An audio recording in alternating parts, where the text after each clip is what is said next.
Wahgeguru Ji Ka Khalsa, Wahgeguru Ji Ki Fateh. On Christmas Eve, 103 years ago, my grandfather waited in a dark and dank cell. He sailed by steamship across the Pacific Ocean from India to America, leaving behind colonial rule. But when he landed on American shores, immigration officials saw his dark skin, his tall turban worn as part of his Sikh faith, and saw him not as a brother, but as foreign, as suspect, threw him behind bars where he languished for months. Until a single man, a white man, a lawyer named Henry Marshall, filed a writ of habeas corpus that released him Christmas Eve, 1913. My grandfather, Kehar Singh, became a farmer, free to practice the heart of his Sikh faith, love and oneness. And so when his Japanese-American neighbors were rounded up and taken to their own detention camps in the deserts of America, he went out to see them when no one else would. He looked after their farms until they returned home. He refused to stand down. That's right. In the aftermath of September 11, when hate violence exploded in these United States and a man that I called uncle was murdered, I tried to stand up. I became a lawyer like the man who freed my grandfather, and I joined a generation of activists fighting detentions and deportation, surveillance and special registration, hate crimes and racial profiling. And after 15 years, with every film, with every lawsuit, with every campaign, I thought we were making the nation safer for the next generation. Mama.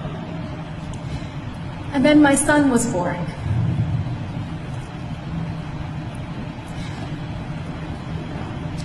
On Christmas Eve, I watched him ceremoniously put the milk and cookies by the fire for Santa Claus. And after he went to sleep, I then drank the milk and ate the cookies. I wanted him to wake up and see them gone in the morning. I wanted him to believe in a world that was magical. But I am leaving my son a world that is more dangerous than the one that I was given. Because we are raising a brown boy in America. A brown boy who may someday wear a turban as part of his faith. And in America today, as we enter an era of enormous rage, as white nationalists hail this moment as their great awakening, as hate acts against Sikhs and our Muslim brothers and sisters are at an all-time high, I know that there will be moments, whether on the streets or in the schoolyard, where my son will be seen as foreign, as suspect, as a terrorist. Just as black bodies are still seen as criminal. Brown bodies are still seen as illegal. Trans bodies are still seen as immoral.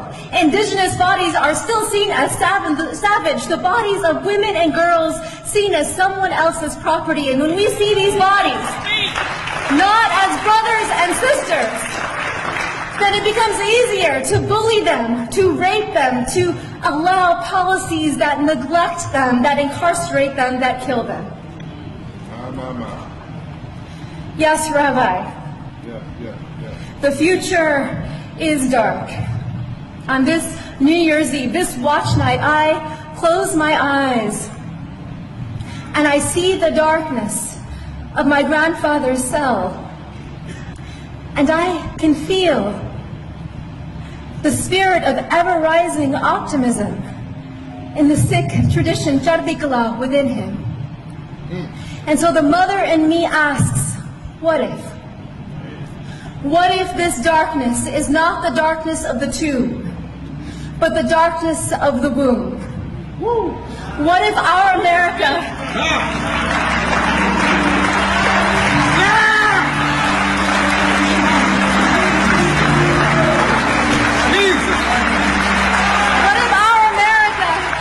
is not dead, but a country that is waiting to be born? What if the story of America is one long labor? What if all of our grandfathers and grandmothers are standing standing behind us now, those who survived occupation and genocide, slavery and Jim Crow, detentions and political assault, what if they're whispering in our ear today, tonight, you are brave? What if this is our nation's great transition?